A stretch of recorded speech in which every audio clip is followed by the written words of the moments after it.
So thanks for coming. I know it's still people are getting their coffee, and hopefully there'll be more people coming in so we can have a more livelier discussion. My name is Ramya Modukuri. I'm the College and Career Counselor at Manthan International School in Hyderabad. I'm joined by Ms. Meenakshi Mattu, who is the counselor at Srinidhi School in Hyderabad, Mr. Dakota Horn, who is the admissions officer at Oklahoma University, and Ms. Shalini Reddy, who is the head of academics and co-founder of Manthan International School in Hyderabad. So this panel is, not panel, but just this discussion, I'll say, is survival guide for getting through your first few years as a counselor. And we have, as you see, we have different perspectives that we hope to bring to this discussion. So just a quick, I just want to see who's in our audience so we can kind of make this a little more, relevant for you. So counselors who have less than 2 years experience, I guess that's everyone, including actually the two of us, and any other like school admins or anyone. Okay, okay, great. So we have that perspective as well. All right, so one of the things, just upfront, this panel, especially from Meenakshi's and my point of view, is not so much to tell you, oh, like we're so great, we figured it all out. We really haven't, but this is more to touch upon all those points that we wish somebody had told us early on when we started out, just in terms of, okay, hey, these are like the 5 or 7 things that you need to think about, and how you implement it is obviously up to you. But we'll just go over some of the ways you can maybe think about doing it, and obviously everything has to be tailored to your school, your particular situation and circumstances. And we will take a brief break between sections so you can ask questions and we can make this a more interesting and interactive discussion. What do I do here? Do I just, okay. So obviously, I think this is needless to say, our worldview is broken up into these 2 things as far as counselors are concerned. There's careers and there is college counseling. So career counseling, we feel, can be broken down into exploration, which is basically, what is out there, and evaluation, which is, okay, these are all the things that are out there. Now, how does that fit in with you as in the student, right? And so these are 2 things that broadly we all think about when we talk to students about career exploration, career counseling, sorry. So the exploration part of it, right? So one big thing is, we all know, we live in an age of information overload, right? Our students are not coming to us to say what is out there, but they're coming to us to make sense of that information, because there are so many websites, and some of them often give contradictory information, or it's just too much information. So how do you help your students make sense of all that is out there? And so some of the ways you can think about are doing classroom sessions. This is all about mainly figuring out, do you build a curriculum around career counseling? And if so, how are you going to take that curriculum and actually, bring it to your students? So it will be some combination of all of these things, and it's up to you to figure out, okay, what makes sense for the entire class to know or the entire high school to know? What are things that make sense for small groups? So maybe you only have students, obviously not everybody is going to apply to all regions, so then you do small groups for, okay, all the students who are thinking of applying to the US, I'll take you guys like 15 minutes around lunchtime. Let me do a quick discussion, quick overview on, such and such topic. Maybe one day you just take, how to put together your resume, or how to take all those 50 activities in your resume and just make it, how do you pick the most relevant one? So anything that you feel is relevant to the process. And I think for most of us, the combination, you obviously, like I said, it's some combination of these things, lectures, student presentations, activities, and those can be in either a full classroom setting or a small group setting or even a one-on-one setting, depending on the size of your school. Student presentations is something we both have tried with good success, and it was based on Ganesh Kohli's this counseling lab. For those of you who've been in the IC3 Institute, I think that's one big point of discussion that they have. So what we do is we take students and we group them into common careers. So if there are 5 or 6 students who are interested in engineering, great, go out there, research it, and put together a presentation for your classmates on, okay, what is this all about, this career? what is a typical career trajectory in this field? What are the starting salaries? What is the global mobility? Anything that you feel would be interesting and good for the students to learn in making that decision about whether it's a good career for them. And you'll be amazed when they do their own research and they have to explain it to their peers. Suddenly, they go and they find out so many details, things that maybe even you might have overlooked, and everybody benefits from that. And I've had students, and maybe Meenakshi as well, where a student listened to another student's presentation on fashion design, and she said, hey, this sounds wonderful, like maybe I should consider it. And when their own peers talk to them and give them the research that they've done, suddenly it opens up their eyes a lot more than us giving them that information. Lectures, of course, on things like studying in various regions, and all the application processes, things that are relevant to many, many kids, you can do that as a lecture. And then activities, I haven't done this honestly, but I read in one of the other IC3 presentations, I think a couple of years ago, one of these big schools, they had talked about how they actually do, for US kids who are applying to the US, because it's a holistic process, they do like this mock admissions thing. So they give them these sample profiles and they put the kids in the shoes of the admissions officers, like we did in the pre-conference workshops, those of you who were there. And so kids get a good, they have a sudden appreciation for how complex that process is and what are things that they should do to make their profile more attractive to universities. So some combination of these. And, oh, sorry, one thing is this end of the year synthesis. I think it's a great way. At the end of the year, you may want to ask your students to reflect on or to write a small piece talking about all the things they've learned about career counseling or career exploration or college planning throughout the year. And it just gives you something to, one is, everybody makes sure, the kids are actually, you make sure that the kids are learning something. And they also, if they know there's some sort of deliverable at the end of the year, they will take your classes more seriously. You may want to think of setting up a curriculum, like I said. This was, I think some of it was, I think Naviance way back had this things you should do in grade 9, grade 10. This has been adapted from that. And we are, by the way, very happy to share this entire deck with you. Meenakshi has put together some wonderful list of resources at the end of this presentation. So our cards are there. Please do take them, email one of us, and we will send the presentation over to you. So this is just sort of grade 9, what are the things. My school, I'm very fortunate that they have given me, one period every couple of weeks with these kids. So I do have time with the kids in the classroom. I would urge you to actually get that time with the kids in a regular way. So talk to your administration. If you are a school principal or a school admin, please do support the counselor in doing these things. Similarly, in grade 10, we move from careers to maybe thinking about colleges and exploring. And you should look through this, and obviously when you do create your curriculum, please write back to us and share your curriculum as well, because we can all learn from each other. Some other things, I think many of us would have thought of doing these things, career panels, guest speakers, internships. The biggest thing here is leverage your parent body. And I don't just mean the high school parents. We send out mails to our entire, K through 12 parents saying that please support our students. If you have an interesting job that you want to come talk to us about, talk to the students about, maybe we have, parents who are running an art gallery or, who are running a restaurant or something very different like that, come and talk to our parents. There's someone who runs a yacht club in Hyderabad, so which is not something that we hear about all the time, but, so we always are inviting parents to be guest speakers. Field trips was something that we kind of just hit upon, and it's an interesting, because I think most of our schools do field trips for kids. And usually it's only about that thing, so our kids go to these research labs that are TIFR, Tata Institute of Fundamental Research. They are very close to our campus, so we take the kids there to see all these instrumentation and things like that that they don't have, obviously, in school.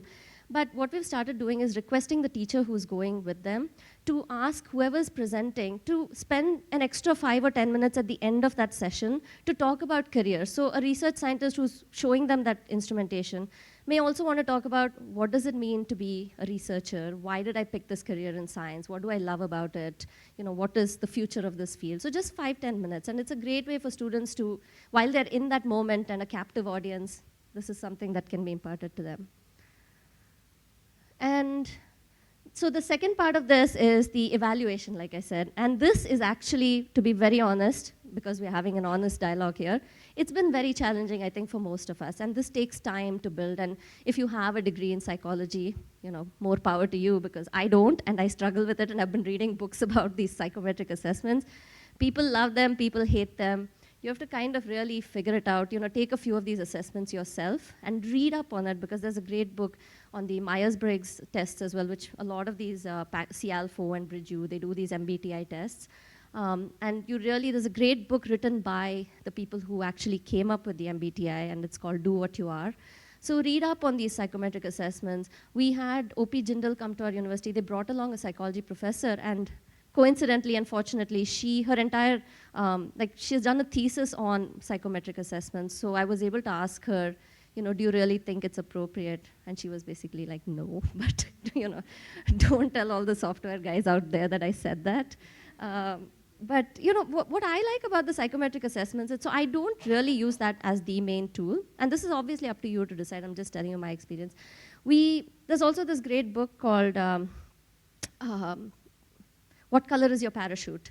And I really highly recommend that book. It's called What Color is Your Parachute for Teens. And it has step-by-step exercises on discovering your skills, discovering your interests, finding your ideal job environment. And it has like these really interesting exercises that the students can do.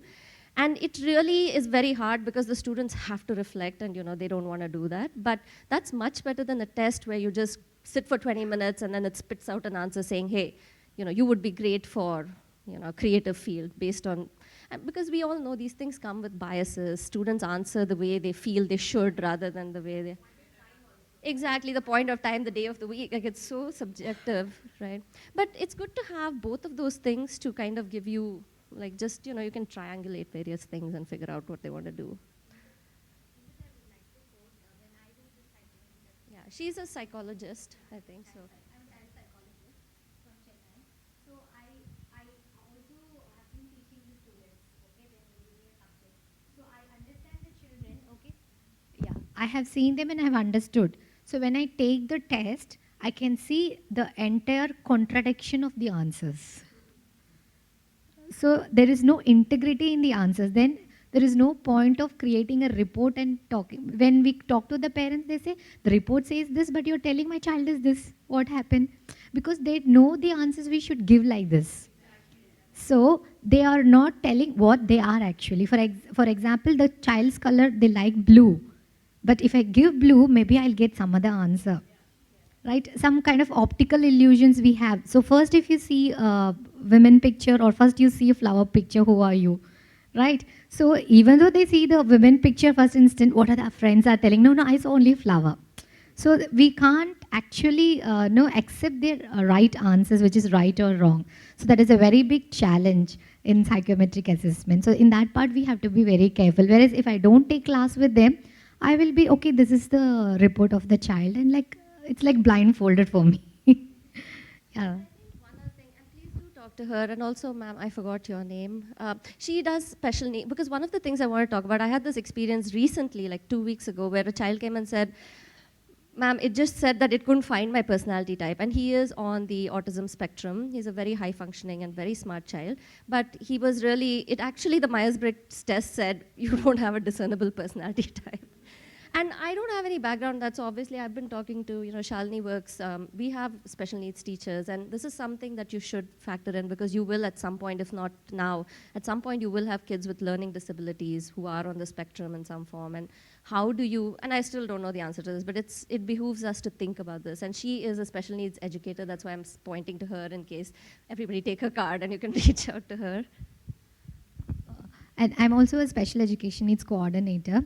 So for autism and all those special needs, please don't go for any assessments. Because, why? Because in terms of Asperger's syndrome or autism, I'm not okay for the branding. So as and when the age grows, their IQ, or we do not know what next moment they are. Okay, unexpected moments, and they are very, very smart compared to others. So if you tap on the strength, focus only on the strength. Just look into the developmental cycle, like for this is required. and focus only on that. That is more than enough. No need to take any assessments. Just the assessment in terms of not for branding. You can take the assessments for developing the skill what is required in them.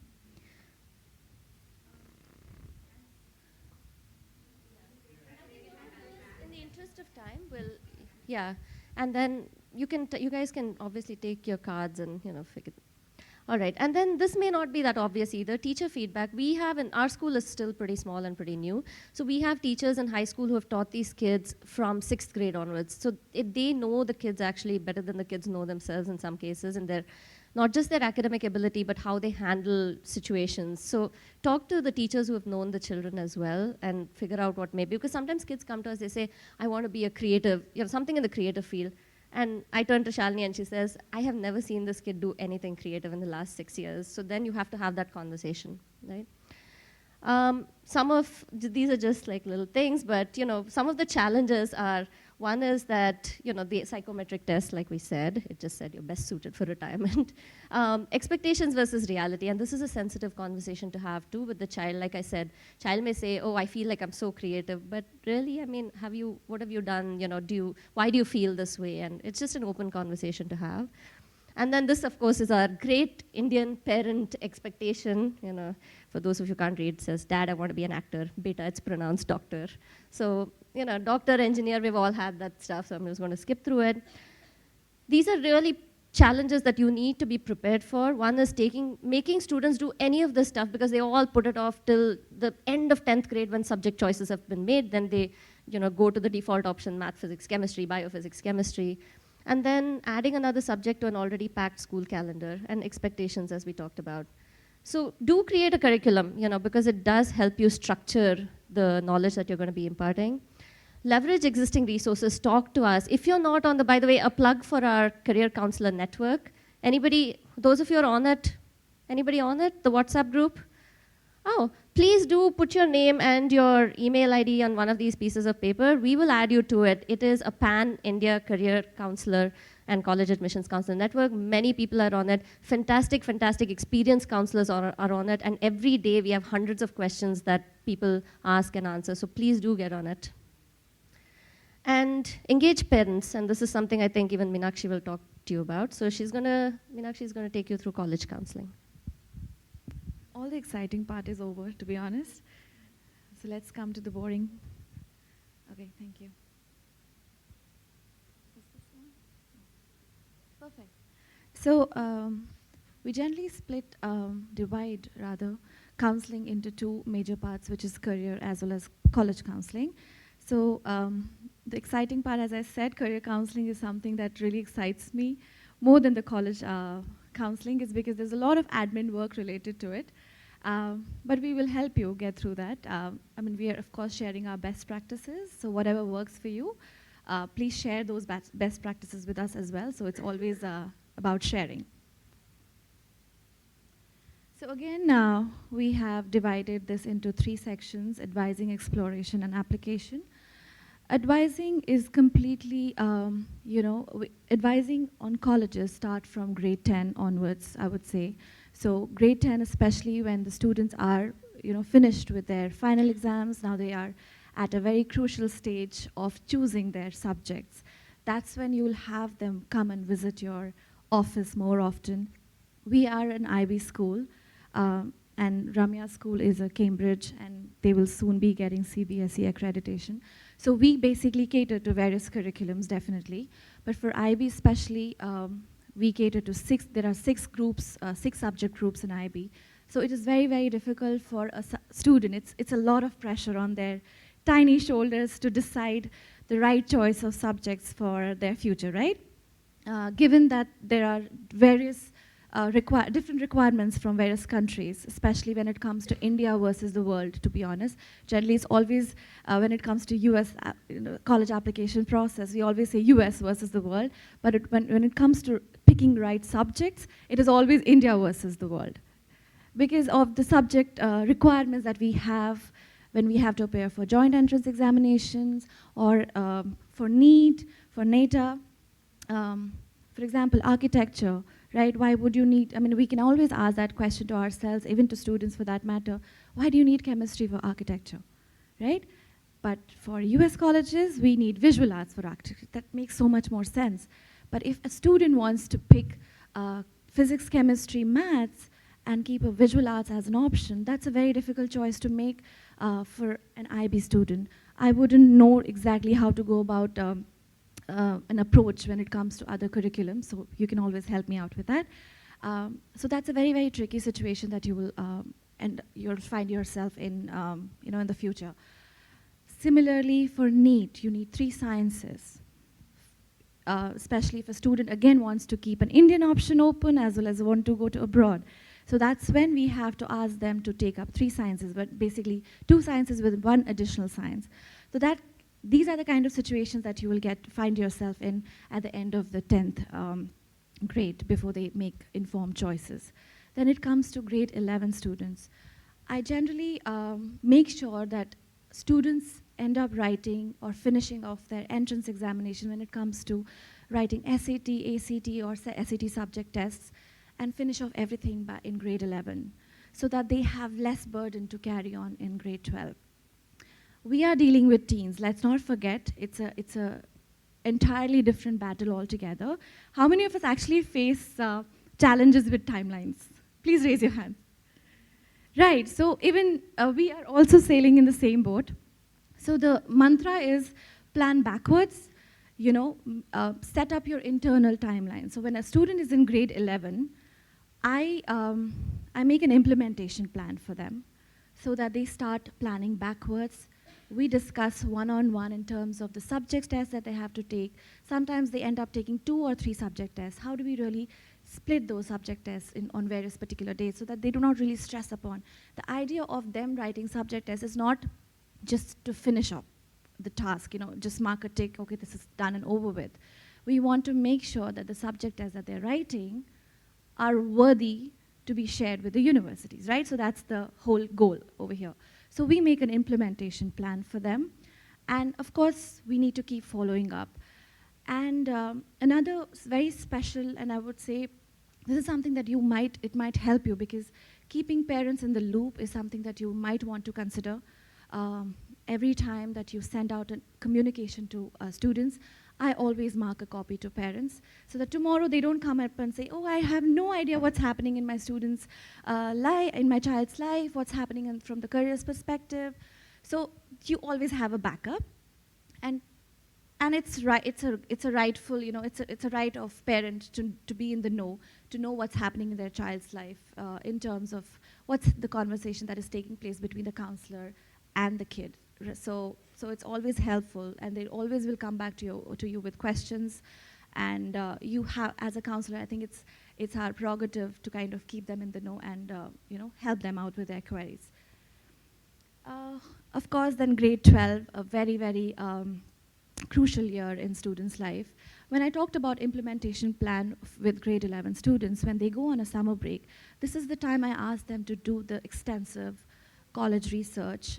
Again, if it works for you this way, perfect. If you think that you have to make a prior plan or maybe engage students in college search much before, maybe in the middle of the grade 10, that works best for you, you can go ahead and do that. But what works best for our school is this is what works. So I tell them that if during summer break, basically you are not spending 8 hours from Monday to Friday, these are the 8 hours you can actually utilize very efficiently. Of course, you may have other commitments like summer programs, internships, or you have to go for SAT, ACT coaching, etc., etc. But if you still take out some time, like 30 to 45 minutes, if not every day, every alternate day, just for the college application process, just for the college research, just noting down what are the requirements per college, it'll really help you plan backwards. By the time you come back to school after summer break, you are done and dusted, with everything. You do not have to worry about your colleges, even if it means that you end up selecting about 50 colleges. I am absolutely fine helping you, scrutinizing that list further and helping you shortlist those universities for you, bringing down the list to, let's say, 10 to 15 universities. But if you do not show me that keenness or that effort towards your own future, I would take a step back. So set your expectations very realistically with them. So it is the students who have to do the majority of research. They can't just come up and tell you that, ma'am, could you just suggest colleges, without even having to do basic research. So, and you will always have parents, ma'am, could you give me a list of 10 to 15 universities where my child should apply? So I'm sure we all have those kind of parents. So setting realistic expectations and being, of course, nice and gentle with the parents, that's equally important. And of course, diplomacy comes into play over here. At the same time, if you find set of students who are really, really out there and willing to help themselves, you want to go out there and help them too. I do not know how many of you have the policy of following up informally with students. I do not generally have those kind of restrictions from my school, so I share a WhatsApp group with all my grade students. So any information that I have to pass, I know they're not very, very prompt in responding to their emails or even looking through their emails. Anything that is urgent, I communicate through those WhatsApp groups, so that really helps me. So that comes to advice. I haven't even shifted my slides. Yeah, so coming to, if you see CALFO, Bridgeu, these are the Univariety, these are some of the career guidance platforms various schools are using. Our school uses Bridgeu from last 1 year. I found that very efficient tool in terms of college search. They also have latest job trends, database on that, where student can pick subjects and see what are the latest job trends that are going on in the world, and what are the salaries that are being paid, picking those particular careers. They also do university matches. Of course, our students say that, oh, ma'am, this platform is a scam. How can they say that I can get selected in MIT? I said, like, why? Why do you undermine your application? Maybe you will get into MIT for all you know. I mean, I'm sure people who get into these universities aren't having any sorts of horns, right? So I'm sure they do have something that you probably will also have. So as counselors, we also have to encourage them and not let them underestimate themselves and their application. They somehow find it very hard to believe that they are a Harvard material or an MIT material or a UMich material. So yeah, so that's the kind of conversations you'll end up having with students when they use these kind of platforms. And of course, Bridgeu has a tie-up with Parchment also, so it's very easy for me as a counselor to send out documents to schools that support Parchment. And I'm sure that's the same case with CALFO. So again, to each his own, whatever you feel is comfortable, depends. Yes, so they have started the integration this year. In fact, I'm yet to be orientated on that, but yeah. Perfect, great, wonderful to know, thank you. And again, yeah, so when it comes to choosing college, again, this is very personal, this is very individual. Everybody, you have to ensure that this is not something that you can discuss among a classroom with a group of students. This becomes very personal, and students generally are not really comfortable talking about the kind of colleges. Believe me, I don't know what is the secret, what is this all about, Students between the peers, they do not discuss their college list. They do not want to be jinxed. I have no idea what the whole thing is all about. If it was for me, I would definitely go out there and share more information with my friends or whatever, but it isn't the same case with today's generation. So students will actually come up to you and tell you, ma'am, where is Neha applying? Could you tell me the list of colleges that she's applying to? I mean, why? I mean, you just, okay, just stick to your business, don't bother who's applying. We've actually, I'll quickly run through this. It's about self-evaluation, information. This is all about while you're advising and while you're exploring the kind of colleges that you want to get into. However, what is very, very important is the factors that we should actually bear in mind while choosing a college. So this do not really go by the order. It also depends on your students. But from last 2 years, since Ramya talked about end of year synthesis, so I conduct a survey after every college application process is over. Students have been selected. Believe me, out of 100%, maybe I'll get responses only from 50% of the students, because by the time their job is done, they do not really bother to come back to you with their whole experience. But this is the data, based on the data that I received from students, So location seems to be the priority for many students. Oh, I want to go to college which is closer to beach. I love to ski, so probably I'll go to Syracuse. I don't know. So location seems to be the major factor when it comes to selecting schools. Reputation, of course. You will actually be very surprised. These days, students really do not, some of the students, I wouldn't really call it out for the whole lot. Some of the students really do not aim to just simply go to Harvard or simply go to any Ivies. They are actually targeting the kind of programs that each universities are offering or they are majorly popular for, which is a very good thing. There could be universities in Texas, they are good for it. They're known for their engineering programs, they're known for their business programs.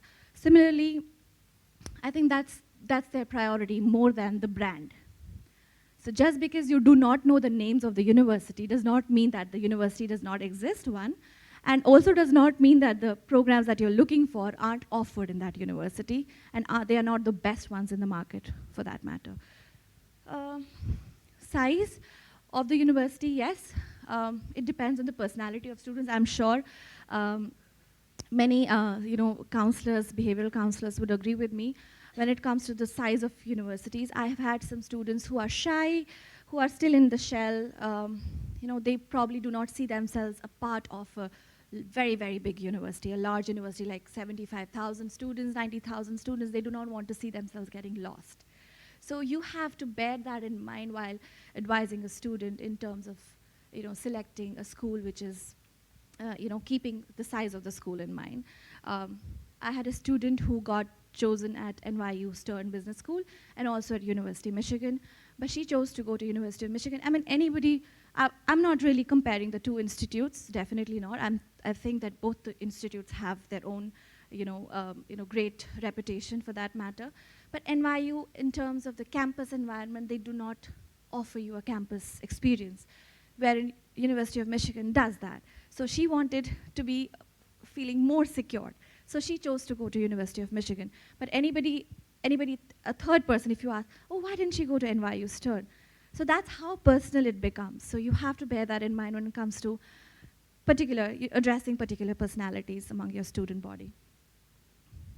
Okay, so employability and other factors are distance from home, diversity, facilities is very self-understood.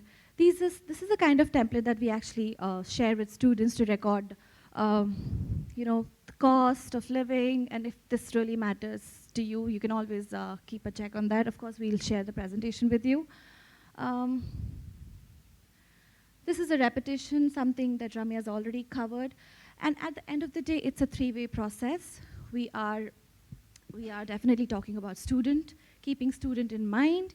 It's the school, how school is able to support student in every possible way, and of course keeping the parents in mind. So it's another thing which I forgot to address was talk to parents about the finances, encourage students to talk to their parents about finances. It shouldn't really come as a surprise in the end that I can't afford your education, so you are sticking to India. So it's very important that the student knows where he or she stands. These are the various, this comes in the application part. This is the most boring part. This is where you address all the questions.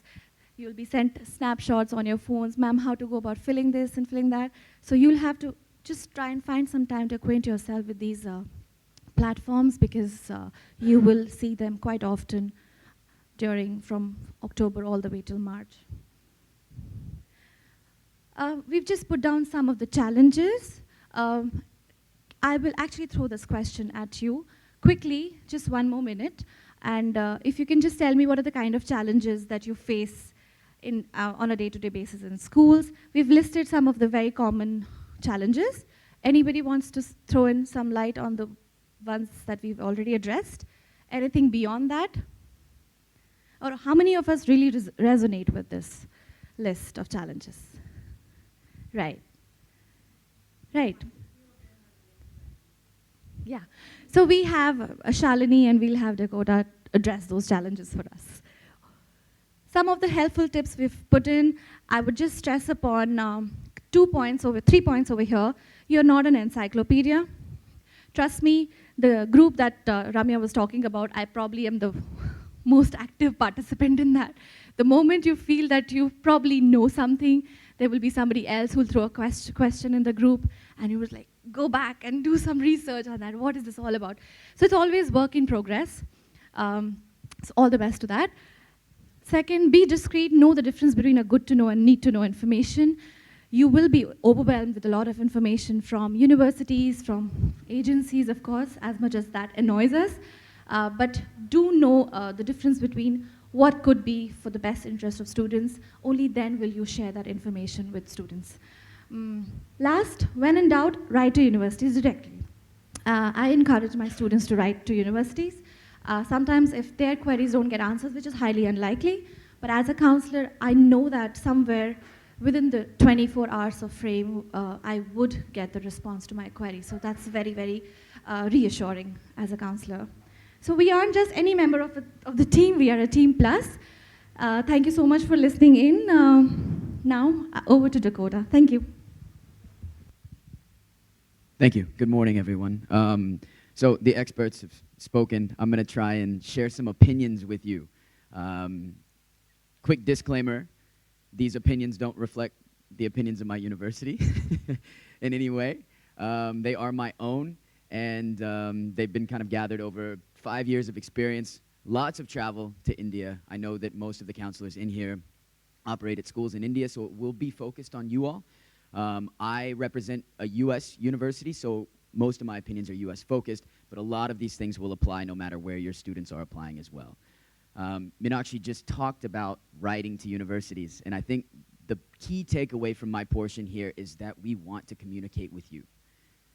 We're colleagues, but my hope is that we can become friends in a way. This is a very small industry. We all know each other, and we all get the opportunity to interact at things like this. Nothing could possibly be more important than my relationship to you. And that is something that I want to continue to iterate as I talk briefly here. So we mentioned the various types of applications. The US is one that has an entire list of applications, right? My university has 3 different ways an undergraduate student can apply. We're on Common App, we have the Coalition app, and then we have our own application. I don't care which one a student does. I would encourage your students to do what is best for them. If they're applying to multiple universities in the United States, of course, the Common App or the Coalition app are going to be the best bets. But just be careful to have your students do their research and see who does what, right? Our favorite answer on the US side of things is it depends. And I know that is incredibly frustrating for you and your students. The most beautiful thing about the US system is how flexible it is. The most difficult thing about the US system is how flexible it is, right? UCAS is awesome. It's super transparent. We don't like transparency for some reason. But I think a lot of our universities are working to be more transparent in terms of the kinds of scholarships that we offer and what we are looking for. But I'll get to that in a second. Universities are archaic.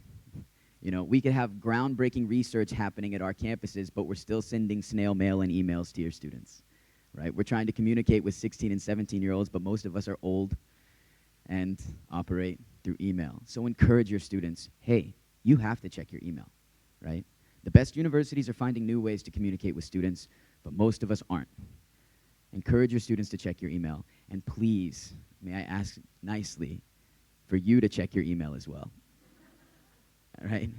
Some of us are comfortable with giving our WhatsApp numbers to students. I'm one of those. If I have an applicant that I know and I've met who's very interactive with me, I have no problem giving them my phone number.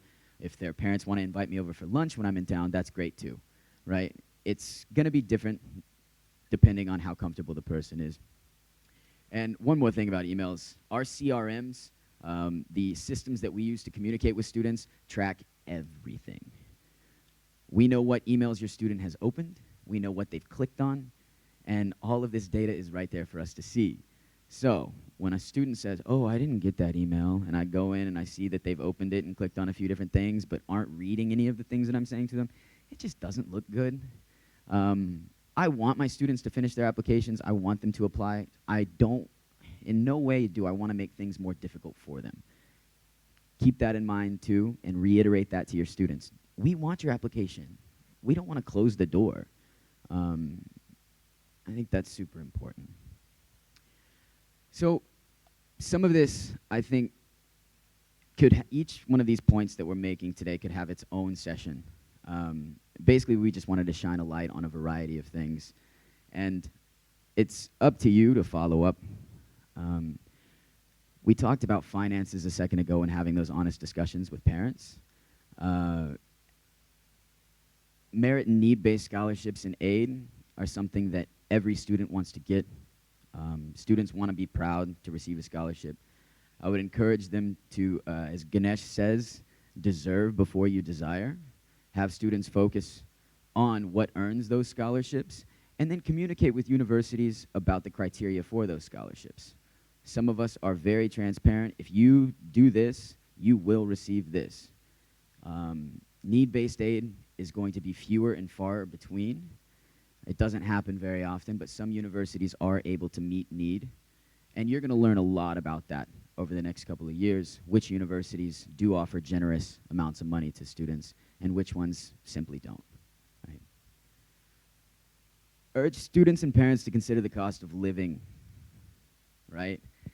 I think we all do get kind of starry-eyed about some of these locations that we want to send our students to. There are 3 cities in the United States, according to most Indians, unfortunately, right? But the United States is a very, very big place. And cost of living, you know, between a place like Mumbai and some of the places elsewhere in this country are on opposite ends of the spectrum. The United States is exactly the same way.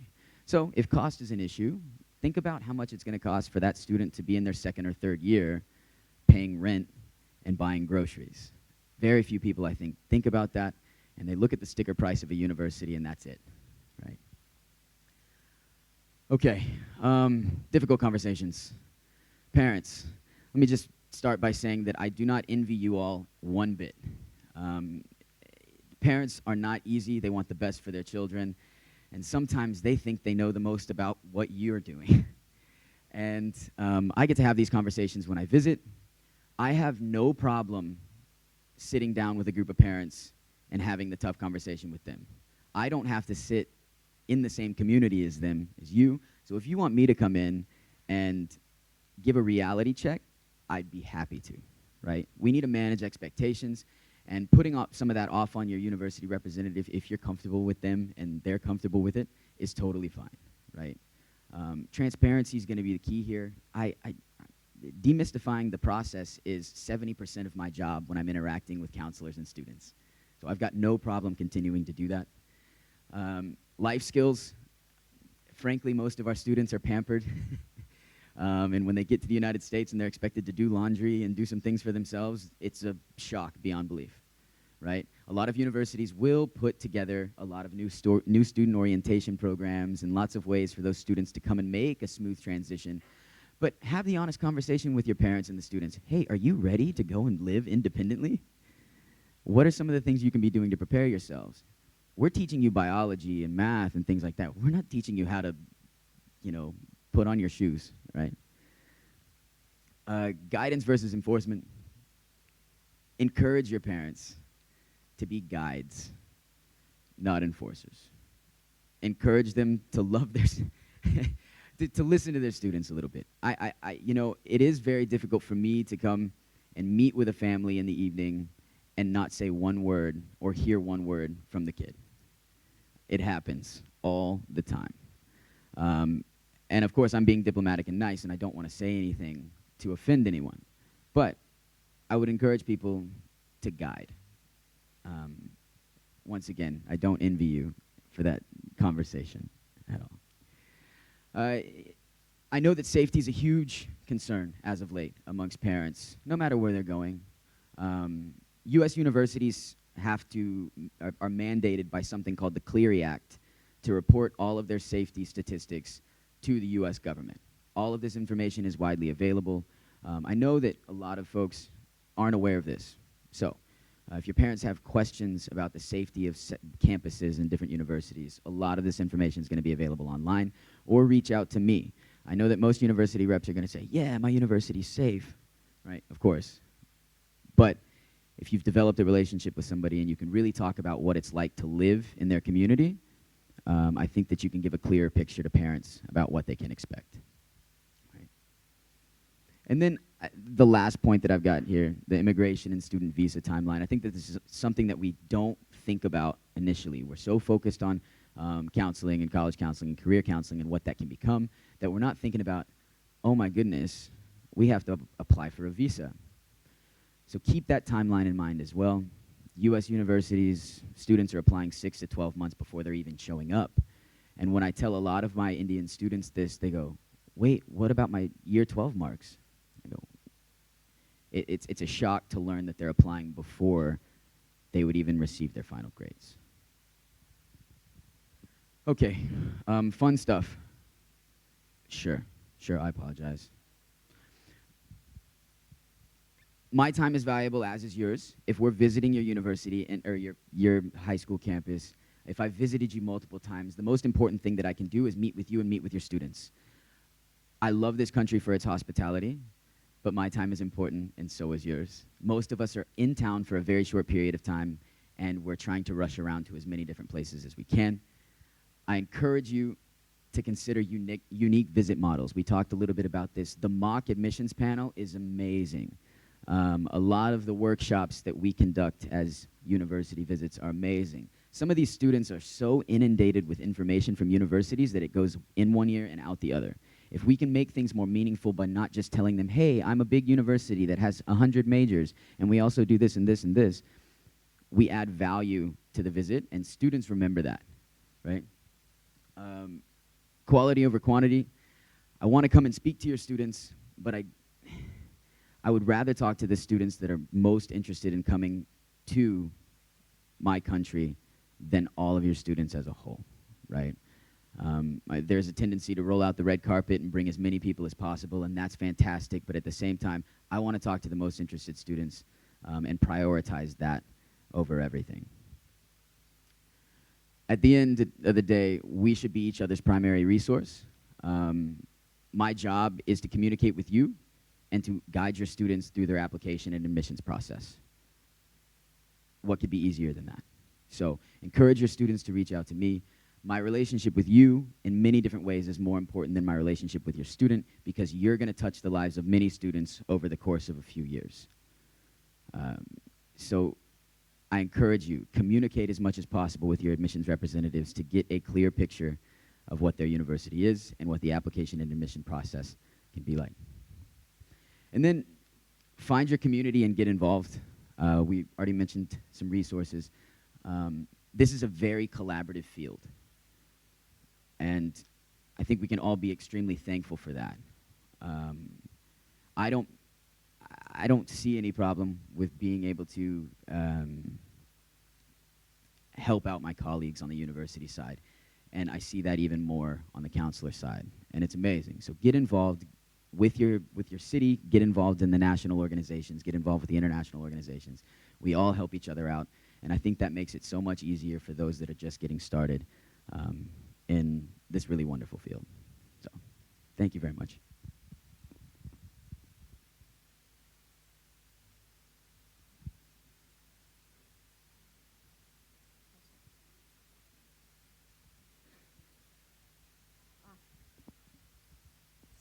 We are the problem creators.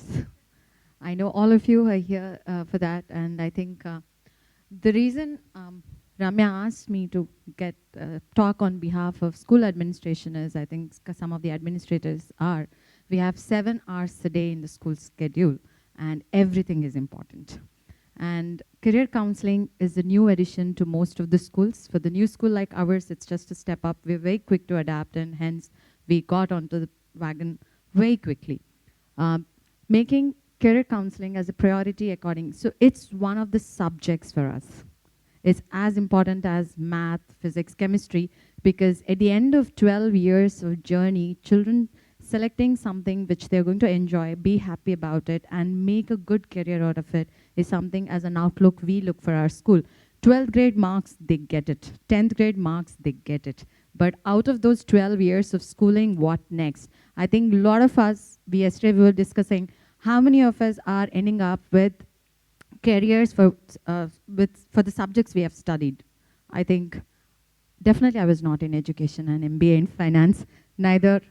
Could be. Because that's not where our journey led us. But I've done math, physics, chemistry, and I barely managed to pass physics.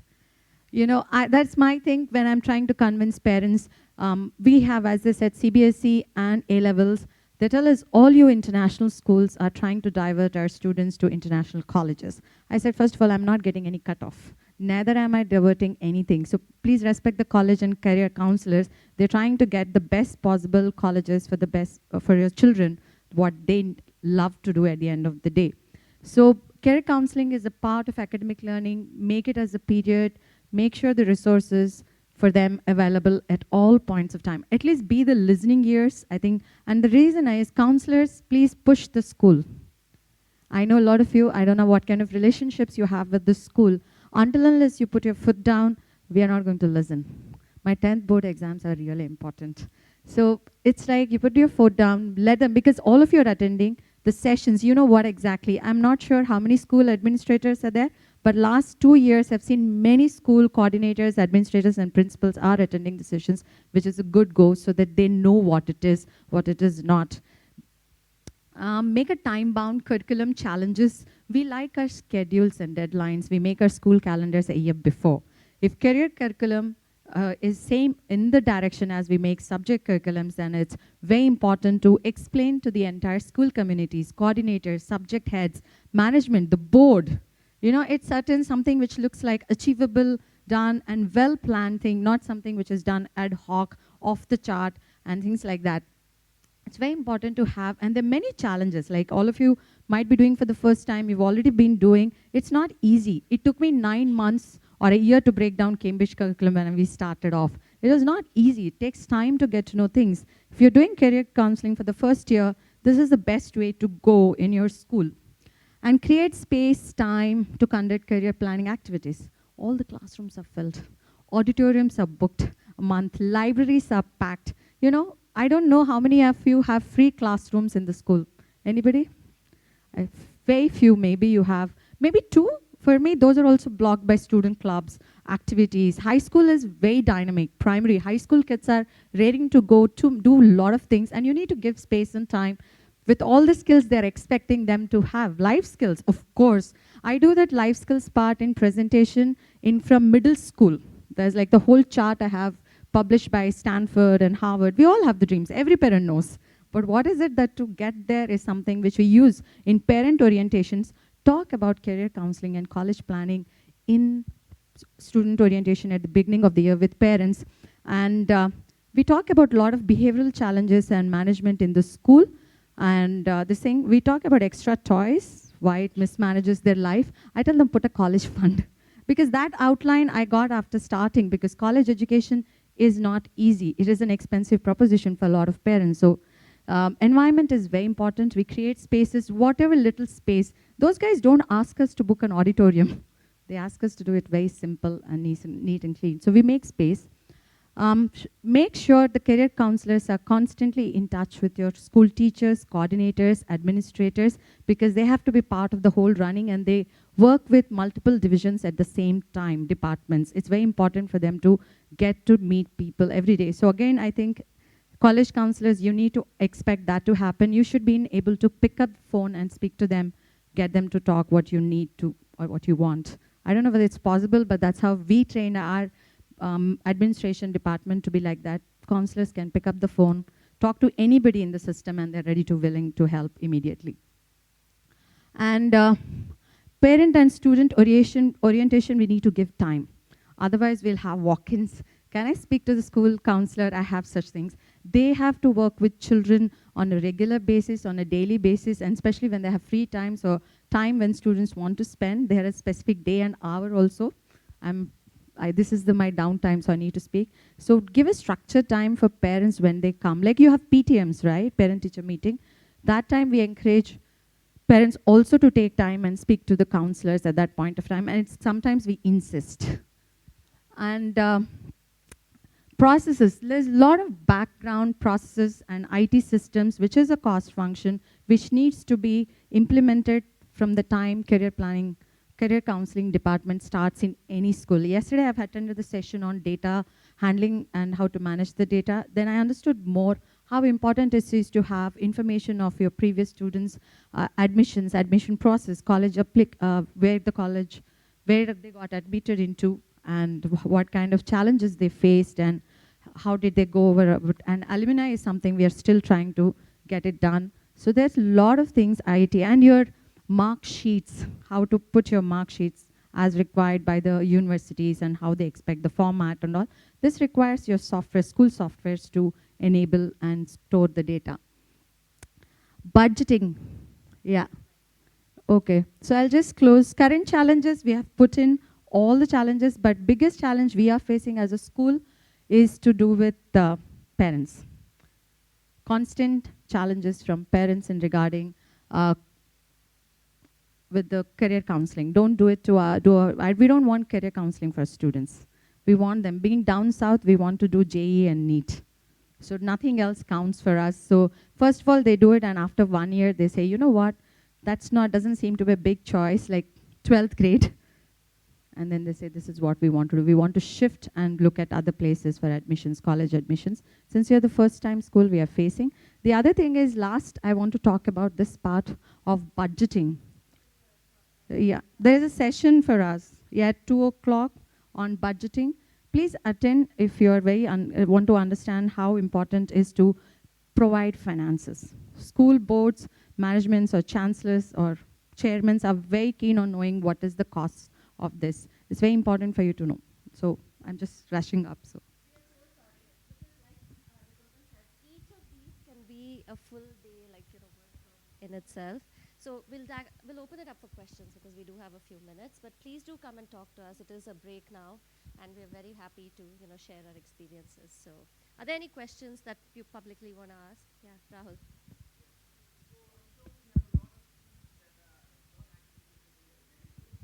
How do you deal with those kind of students? You don't want to let them. You don't want to tell them that no, you're not good enough.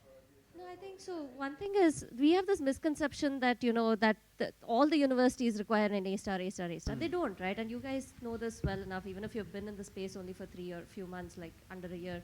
Because even if you take the university, like in any region, not just the US, there is a whole range of options. There are options for kids who are BB, B grade kids, who are C grade kids, and so part of it is the academics. But then the larger question to ask, especially in 10th grade, is then why are the grades bad, right? Maybe is it the subject choices? Because part of your job is also making sure the student doesn't get influenced to take the same 3 subjects. If you have a student who's awful at math and physics and is already at that, barely like 50%, 60% marks, and then the parents are saying, oh, let them go for JE, and that's that reality versus expectation. So you need to have a very honest and candid conversation. Some parents probably hate me because I say, you know what, great, JE, let's take the statistics. It's a 1% acceptance rate.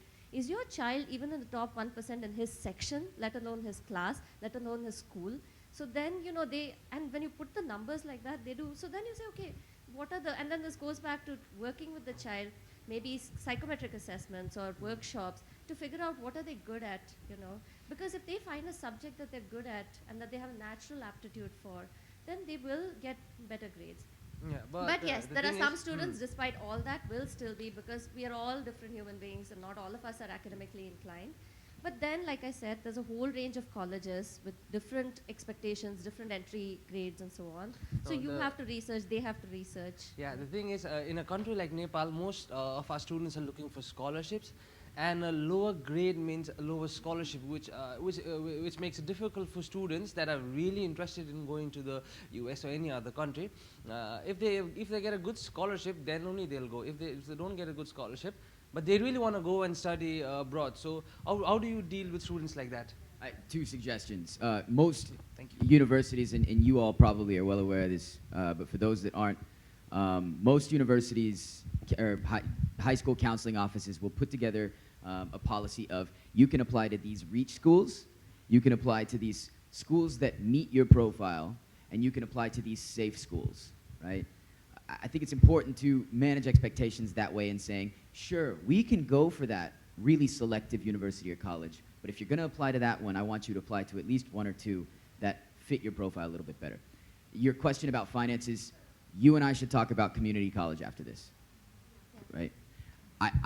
it's a concept that is not understood well in this country or in South Asia as a whole, but there are a few different countries in Southeast Asia that absolutely dominate community colleges in the United States, and those students wind up going to some of the best universities and getting their degrees from some of the best universities at a lower cost and at a lower admission requirement. Yeah. And this is, again, there's a lot of hearsay out there, so ask, take all the business cards today as you can, and they're all so helpful, any region. So reach out to multiple regions also, multiple universities. There are so many universities you've not heard of who are here today in the exhibition in the afternoon. Take everybody's brochure, business cards, ask them, I have a student who has these grades. Is there any other courses in your university? Are there scholarship opportunities, any sort of financial aid? Ask directly, don't, go by hearsay. That's one big thing. In my school, I have a challenge of planning out the time to explain to the students. So if I take it to my principal or my to the parents, how do I make my time to present all these? See, we have to give information. So my principal, he asked me one thing, Lavanya, tell me the timetable is full. You give me a plan, I will work it out. This is my...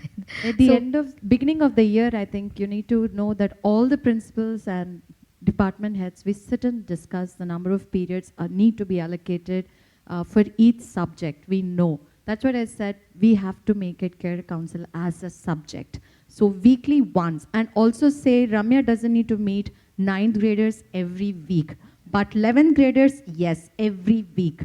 10th graders, we catch hold of them twice a week. Like we have a 40 minutes lunch break.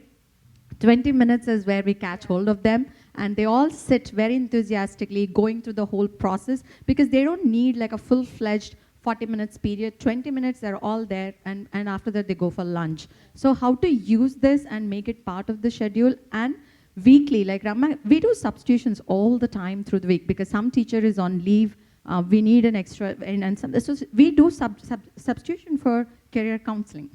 And take the time to build that relationship. I happen to have a very good relationship with Shalini, and our offices are right next to each other, so I'm always in and out of hers. But this lunch thing was interesting. This year, I did not actually honestly get a period in 10th grade. She said, if you want to come to school on Sunday, and make them come to school on Sunday. So, fine, Saturday. But so I said, okay, 40 minutes lunch period. Give me 15 minutes once a week with each section. And that's what, and the kids are happy, 15 minutes is enough, 20 minutes is enough time for them to have lunch. So I take that 15 minutes, and I'm a tyrant. I go stand in front of their door. I'm like, go back inside, and you have to sit through this, because you have to, some of it you have to be a bad guy too, because I'm sure half the teachers in high school hate me, because universities come, we have a 40-minute period. Obviously in 40 minutes they don't finish their session, they eat up the remaining 20 minutes. So we also try to have those right before lunch, so that that extra spillover comes out of lunchtime and not out of a period. One of my friends who worked at Kodai International, she said, and this was discussed in the WhatsApp group, she said she does lunch and learns, and I think Meenakshi was doing, you do that as well, like during lunchtime you have events and stuff. So. In fact, even I think unlike Ramya, who's very fortunate to be working with Manthan International School, I'm sure all of us, all others are facing the same issue. We do not get to be a part of the whole academic team. We're always considered as outsiders, or mostly. So I try to use this factor to my advantage. I volunteer to become a substitute. I use homeroom lessons that are also given to teachers, and I end up requesting them if I could just take half of your time in those substitutes. We also have something called unassigned lesson for certain group of students, and I ensure that those unassigned lessons, I get time to meet with smaller groups of students, even if that means that I have to repeat my instructions or repeat my presentation a couple of times. I'm more than willing to do so, because that's the best time that I get. And of course, students also end up leaving school. The recess happens at 3 o'clock, but teachers and the staff stays back for an hour or an hour and a half. If at all, if it's really, really important, I always give an appointment for students to stay back after 3 and get to interact with them. I think these are the kind of realistic options that I have adopted in my school. And do webinars, think of alternate ways you can mix with the students, it doesn't have to be in the classroom. So, if you have to run behind them during PE and do some career counseling, do it at that point. I think before closing, the principals have a way of getting students to do the job you have asked them to do, like deadlines, getting them to do. My favorite is -5. Somewhere in Indian scenario, it works very well. You know what? The grade books. So I'm always asking Ramya, should I make it as a graded subject? But because procrastination is a challenge with the teenagers, and since this is not a graded subject, they are very keen on doing it. But it's a very important thing, activity they need to do before they get out of 10, 11, 12, because they need to get their admissions and everything wrapped up by 12th. It's very important for them to do. So principals have a way of handling, or vice principal, department head, coordinator, or getting them to stick to their schedules. And it's important, if as a school we are investing money, we are investing resources, and a team of counselors are working, then it is better be worth it for students and the school at the end of the day. Otherwise, there's no point. So thank you so much, everyone. We are still here for questions, discussion. I just say one more thing. I'm so sorry. No, you're totally fine. I have to say that your cohort is my favorite group of counselors, right? We've got great friends out here who have been doing this for 20 and 30 years, and I love them to death. But the new counselors are usually the most open-minded, right? It's easy to get stuck in a rut no matter what you're doing. This is a field, because of the way careers and university degree programs are changing, you have to be a constant learner. And I love dealing with new counselors because they're the most open-minded to the new programs and the new things that we bring to the table as universities. So just that brief word of encouragement. Thank you all so much for coming today. We really appreciate it.